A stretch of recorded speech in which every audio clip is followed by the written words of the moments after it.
S'il vous plaît, nous nous calmons. Nous nous calmons. Ce n'est pas un problème. Attendez d'abord, attendez. Ce n'est pas un problème d'individu. Ce n'est pas un problème d'homme. C'est un débat.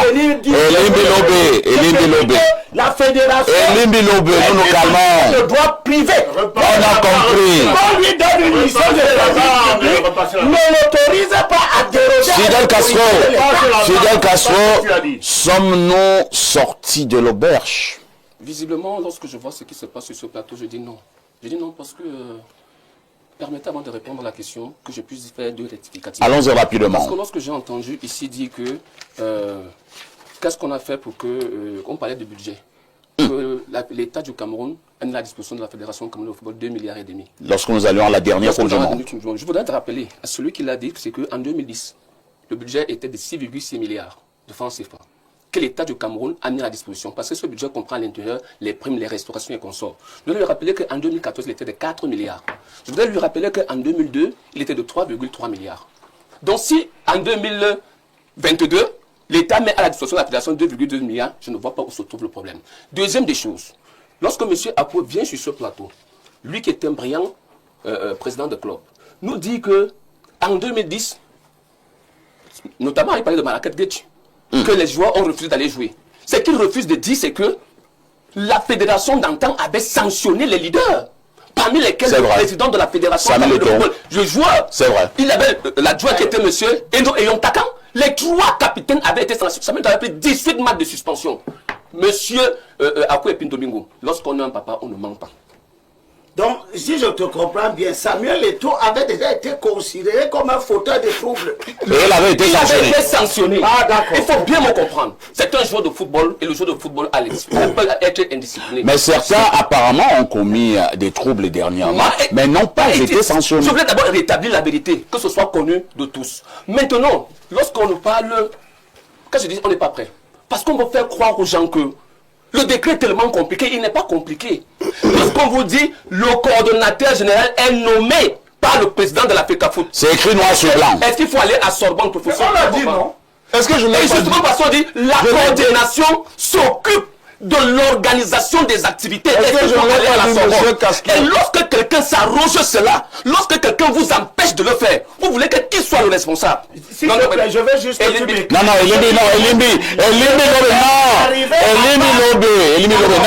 vous n'avez pas la parole, Elimbi. Elimbi Lobé, vous n'avez pas la parole. Allez-y, chutons Castro. La convention règle l'aspect financier.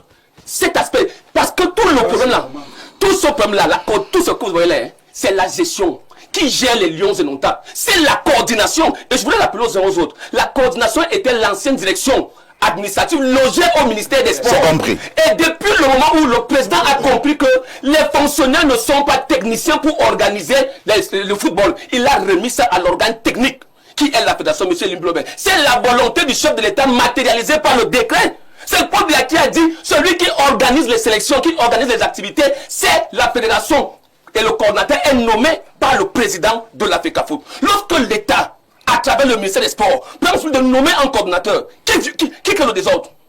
Alors, ce n'était pas la seule source de désordre. Merci. Je suis en train de terminer. Je suis en train de terminer. C'était pas la seule source de désordre. Aujourd'hui, non, c'était l'une des sources. Pas la seule. Non, c'était l'une des sources. C'était l'une des sources, nous sommes d'accord, mais c'était pas la seule. Ne me prêtez pas les mots. C'était pas la seule source. Parce que quand vous faites ça, vous voulez masquer le fait que l'autre source de désordre, c'est le refus de la FECAFOOT de respecter une convention qu'elle a elle-même signée. Alors, je veux dire, parce que c'est pas également, c'est la deuxième chose que vous voulez rétablir la vérité. La fédération n'a jamais refusé l'entraîneur. La fédération allait prendre. Le président de la FECAFOOT, après avoir dit que je n'étais pas au courant de ça, a pris celui de nommer un ensemble de staff, y compris monsieur, moi j'avais dit, je vais prononcer son nom, hein, le policier belge. Nous avons fait une nation, non? Il y a une séance de... Il y a une séance pour la fédération. Je voulais vous rappeler que le président, à travers son comité exécutif, a nommé tout ce monde-là. Donc, il dit sur le plateau que la fédération n'a jamais accepté, c'est faux. À Luanda. Mais le Congolais ici a sur banc de touche. Mais pourquoi ça n'a pas compris? C'est compris. On n'a pas compris. Maintenant, je termine par là. Pour le moment, on dit que l'État est un bon. Monsieur le Belge recevait son salaire, y compris son assistant, y compris ceux que eux ils avaient nommés. Mais tous les autres Camerounais Ne recevez pas le même salaire, monsieur Lembi Robert. Voilà votre république que vous venez défendre ici. À partir de ce moment, vous voulez qui crée le désordre? Est-ce qu'il défend qui la est responsable? République? Monsieur Lembi Robert, dites-moi. Qui est dans le village? C'est compris, hein? Non, c'est monsieur Pierre Domingo, c'est vous qui avez maintenant la parole. Nous n'avons plus beaucoup de temps concernant ce sujet inscrit à l'ordre du jour. Nous avons compris, hein, si je m'en tiens à ce qui a été relevé sur ce plateau, nous avons encore la nette impression que l'affaire du football au Cameroun est devenue une affaire de camp. Même sur ce plateau, il y a deux camps apparemment qui s'affrontent. Mais ma question reste la même. Où avons-nous mis l'intérêt supérieur de la nation? Bien, parfait, je crois que c'est aussi clair que ça, il ne s'agit pas de s'agiter et de dire que je dis la vérité. C'est pas seulement qui est la vérité. Il faut le démontrer. De dire que je dis la vérité n'est pas la vérité. Il faut d'abord qu'on s'arrête là. Donc tout à l'heure, j'ai essayé de démontrer que c'est ce que la fédération a fait en premier lieu lorsque ça l'arrangeait, qu'elle a refusé en deuxième lieu. Et là, la présidence prend les hautes instructions pour mettre M. Robesson. Et nous savons ce que ça nous a coûté. C'est-à-dire qu'on a débarqué l'entraîneur Conceição. On sait qu'il y a 1 milliard à payer. Hein. Donc si l'État continue à payer le coach, c'est pour éviter de retomber dans le même cas où on va nous dire après que vous avez peut-être 2 milliards à payer à Conceição. C'est ça. Ça, je préfère terminer ton salaire qui va peut-être me coûter 300 millions que de payer une amende après qui va me coûter des milliards. Et c'est ça qu'on n'a pas pu éviter avec Conceição. À l'époque, moi j'avais dit, si la fédération aurait compris, elle aurait simplement étoffé le staff de M. Conceição en mettant qui elle voulait, sans interrompre le contrat de M. Conceição qui nous a aujourd'hui coûté 1 milliard et 900 et poussière de millions à lui payer. Des deux, moi je dis, si nous disons que dans cette affaire, qui avait intérêt, qui avait plus à gagner. Si c'est la FECAFOOT qui avait le plus à gagner, elle avait toutes les cartes pour aboutir au résultat. Et c'est ça que je dis depuis. C'est-à-dire que vous voulez démontrer que le coordinateur, mais non, ne dites pas aux gens qu'on avait donné les équipements aux joueurs et que les joueurs refusaient ou bien qu'on a chassé. Comment dites-vous que le ministère a pu chasser le coordinateur alors que l'équipementier, celui qui gardait les équipements? Et ces équipements-là, comme vous prononcez, vous savez que quand on dit que, je vais dire quoi, que l'équipe nationale a un équipementier, ça veut dire que cet équipementier doit même reverser l'argent à l'équipe nationale. Mais on achète les équipements, non? Qu'est-ce que vous en savez? Mais je vous dis ce qui se passe. One on Sport, on achetait ou on n'achetait pas. C'est ce qui a fait que les Lions sont éliminés. Non, je suis en train de vous dire. Non, suivez. Non, suivez. Les équipements étaient là. Quand vous parlez, Fidèle, quand vous parlez, tout à l'heure vous avez dit que j'étais un menteur. Non, j'ai pas intervenu. Non, mais j'ai pas intervenu. Vous n'êtes pas titre de menteur. Non, tiens, j'ai pas intervenu. Non. J'ai préféré parler en mon tout temps. éducation m'empêche d'utiliser ce genre de propos. Est-ce que je peux donc continuer? Allez-y. Voilà. Je disais donc que ces équipements dont vous faites allusion, on n'a jamais chassé celui qui avait les équipements. Et quand vous accusez aujourd'hui les joueurs... Vous basez sur quoi pour dire ça? Mais je veux dire, M. Zabon était présent au Hilton, on allait me dire qu'on a chassé. M. Zabon était à l'hôtel. Non. Le manager Nicolas Abidou était à l'hôtel. Comment vous pouvez venir dans les équipes? Monsieur Zabon, il était au Hilton au sein de il était au Hilton hôtel. S'il vous plaît, monsieur Domingo, vous avez fini.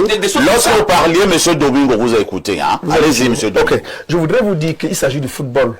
Il ne s'agit pas de la politique. Quand vous parlez de politique, vous allez voir, j'aurai beaucoup de réserves. Voilà. Maintenant, comme il s'agit du football, ces joueurs-là, j'ai plusieurs avec qui je cause, qui me donnent des renseignements. Vous dites que les joueurs ont lu une lettre. Ça a fait quoi? Si un joueur lit une lettre, c'est dans toutes les équipes. Vous voyez ici Non, c'est pas dans toutes les équipes. Permettez, s'il vous plaît. Permettez. Je suis désolé. Je vous dis de on ne lit pas la lettre quand on est en compétition. Qu'est-ce que vous en savez? Non, monsieur. Qu'est-ce que vous en savez? Donne-moi un exemple d'une équipe. Alors, laissez-moi faire. Alors. Si vous dites un exemple, on a parlé de l'équipe de France. En Afrique du Sud. Non, c'est un exemple, non. C'est fini. Non, permettez, il a dit un exemple. Qu'est-ce qui s'est passé? Il a dit un exemple. Qu'est-ce qui s'est passé? Qu'est-ce que vous voulez faire? Parce qu'ils ont refusé. Qu'est-ce que vous voulez faire comme ça? C'est un mauvais exemple. Vous voulez faire comprendre que les joueurs qui jouent au football n'ont pas de paroles pour qu'ils jouent? Non, ils n'ont pas lu. Non, suivez. Je ne sais pas où c'était en 2000. Vous m'aidez? L'Afrique du Sud. Il y a les joueurs qui ont refusé le drapeau 2010. ici. Ils ont refusé le drapeau au stade. En 2014. Ils ont refusé le drapeau. Oh, je ne peux pas prononcer les noms. Du premier Ça dit que les gens qui sont les patriotes, ils ont fait bloquer l'avion où on a payé les pénalités. On a payé les pénalités. Mais tout ça a été normal. Tout ça a été normal. Ça dit qu'on trouvait, là les joueurs pouvaient parler. Nous Mais allons aujourd'hui, on vous dit que les joueurs ne peuvent pas parler. Non, ceux qui dirigent la fédération aujourd'hui, ceux qui dirigent la fédération, ceux qu'ils combattaient hier, c'est la même chose qu'ils viennent faire aujourd'hui. Nous allons lire rapidement quelques réactions de nos nombreux téléspectateurs à travers le monde. Bonjour Monsieur Parfait ici. À mon avis, les joueurs sont les responsables de la non-qualification des Lions pour la Coupe du Monde 2026 à cause de leur manque de professionnalisme. C'est Marcelin Aïssi depuis Ebolova qui envoie cette contribution. Un autre message ce matin. Bonjour le boss Parfait. Il faudrait qu'on arrête de penser que la fédération doit automatiquement être dirigée par le footballeur. En France, en Espagne et autres que Fidel Castro nous disent, quelle fédération est dirigée par un joueur de football? Les Tony Mbok et autres n'ont pas été des footballeurs. Une fédération est une institution et non un terrain de foot. Il faut que Castro le sache. C'est Eder Anjombe dans le Mungu. Un autre message ce matin. Bonjour le panel, c'est Steve depuis Bertois. Juste pour vous dire que Libre Expression est le meilleur plateau de débat au Cameroun avec tous ces intellectuels et savants comme M. Elimbi Lobé, le professeur Onangini et Fidel Castro qui nous instruisent. Un autre message ce jour que nous dit ce téléspectateur. Bonjour, éminent panéliste. Le professeur Owonangini est mon nyandom, mais il m'a déçu par ses analyses, tout comme Elimbi Lobé. Le ministère est le seul responsable de notre non-qualification à la Coupe du Monde. C'est André Bassinga, depuis Nkonsamba, qui envoie ce message. Surtout également avec des joueurs sans points comme Vincent, Aboubakar, Ngande et Onana. Monsieur Domingo a une analyse biaisée. Combien de milliards sont détournés? Un autre message ce jour, c'est un message qui nous vient du 240, c'est la Guinée équatoriale. Bonjour Monsieur Parfait ici. Vous êtes fort de maintenir ces esprits au courage. Que Dieu veille sur vous pour pouvoir suivre ces émissions qui nous cultivent de sagesse. C'est Torres depuis la Guinée équatoriale. Un autre message ce jour, je vous amène au plus 33, c'est la France. Salut le panel. Vous voyez un pays de jonglage et vous vous attendez à quoi? Voilà Eyango N'Djamen de Daïdo nous dit qu'il y avait une élection claire à la FECAFOOT. Donc pourquoi après la présidentielle de 2018, il nous dérangeait avec les marges? Voilà un exécutif depuis son arrivée à la tête du ballon rond. Aucune équipe n'a traversé l'écart d'une compétition sérieuse. Les gens sont toujours dans la reconstruction. Merci à Monsieur Elimbi. Malheureusement, les trois églisiens ne nous laissent pas profiter de l'émission. Bon dimanche à vous. Un autre message rapidement ce matin que nous dit ce téléspectateur. Bonjour, Monsieur Parfait ici. Dites à Elimbi Lobé que le football n'est pas le Songo. Les seuls responsables de la débâcle des Lions sont le ministère des Sports et les joueurs, sans oublier le boutiquier belge qui gère la boutique en Grèce. C'est Samuel Aubaudouin qui envoie cette contribution. Je vous donne en guise de transition ce qui tient lieu d'institution de cette semaine. Je vous amène à suivre